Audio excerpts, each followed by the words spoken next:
If you wake up tired, drag yourself through the day, and feel mentally exhausted even when you haven't done anything hard, this is not normal. And it's not because you're lazy, undisciplined, or getting older. What's happening inside your brain is far more subtle, and once you see it, you'll never look at mental fatigue the same way again. Because the real reason your brain feels tired all the time has almost nothing to do with how much you think, and everything to do with how your brain is being forced to operate every single day. Your brain was not designed to be on all the time. It was designed to move in cycles: focus, rest, recovery, and reset. But modern life has quietly broken that cycle. Here's the uncomfortable truth most people never hear. Your brain isn't tired because you're doing too much. It's tired because it never gets to finish anything. Every notification, every open tab, every half-started thought, every unresolved decision, they all stay active in your mind, draining energy in the background, even when you think you're resting. This creates a constant state of low-level cognitive stress, not the kind you feel as anxiety, not the kind that triggers adrenaline, but the kind that slowly eats away at mental clarity, motivation, and focus. And the worst part? You don't notice it happening. You just feel foggy, slower, less sharp than you used to be. Now, let me show you what's really going on inside your brain. Your brain runs on energy, but not just physical energy, mental energy. Every time you make a decision, switch tasks, suppress an urge, or refocus your attention, you spend that energy. And unlike physical fatigue, mental fatigue doesn't come from effort alone. It comes from fragmentation. When your attention is constantly interrupted, your brain never fully completes a cognitive loop. Instead of closing tasks, it stacks them, and each open loop demands background processing power.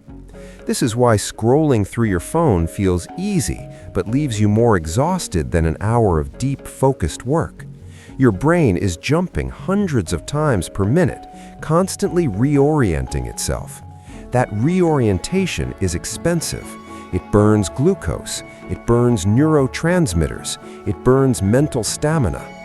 And because it never reaches resolution, your brain never gets the reward signal that says, "Task completed, you can relax now."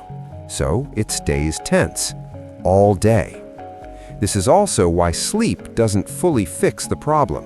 Sleep restores your body, it helps consolidate memory, but it does not erase unfinished cognitive load.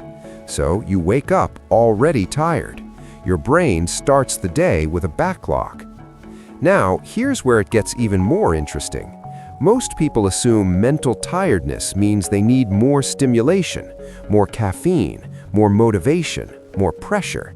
But stimulation is the very thing making the problem worse, because stimulation increases dopamine spikes without resolution. Your brain gets constant signals of pay attention, but almost no signals of you're done.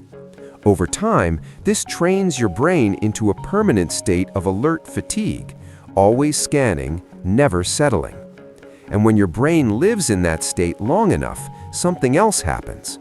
Focus becomes painful. Thinking feels heavy. Even simple tasks feel overwhelming, not because they're hard, but because your brain is already overloaded before you begin.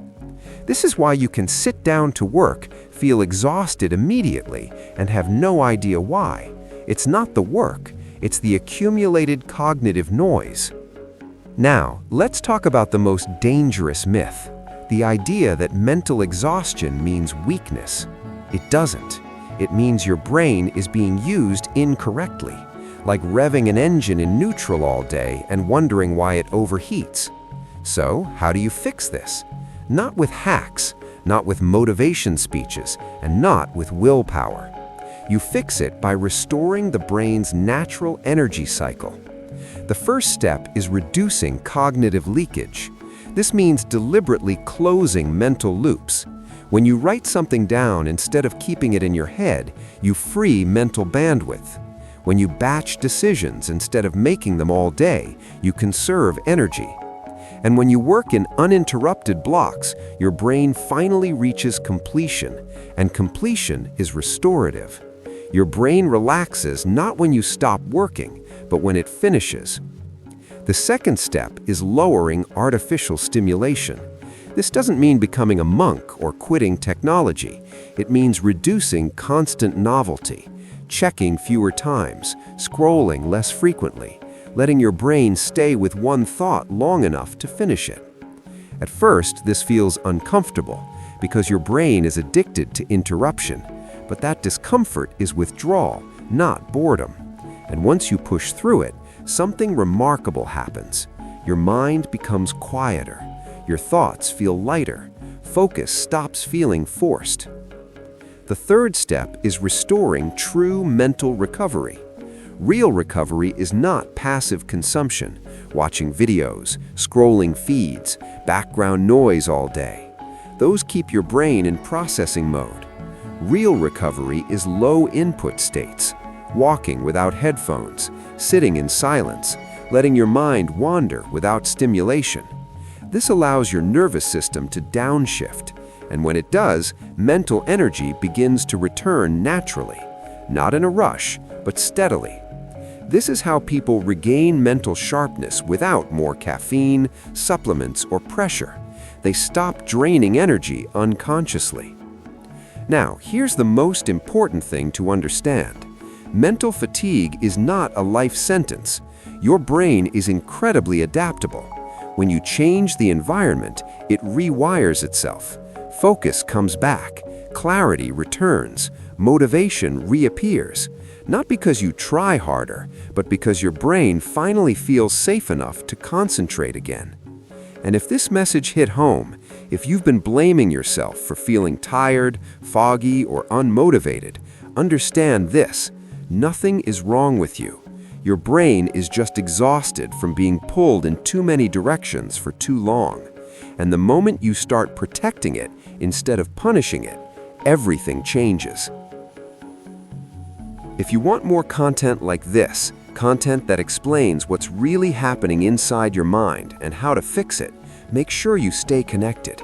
Because once you understand how your brain actually works, you stop fighting yourself and start working with it. And that's when mental energy stops being a struggle and starts becoming your advantage.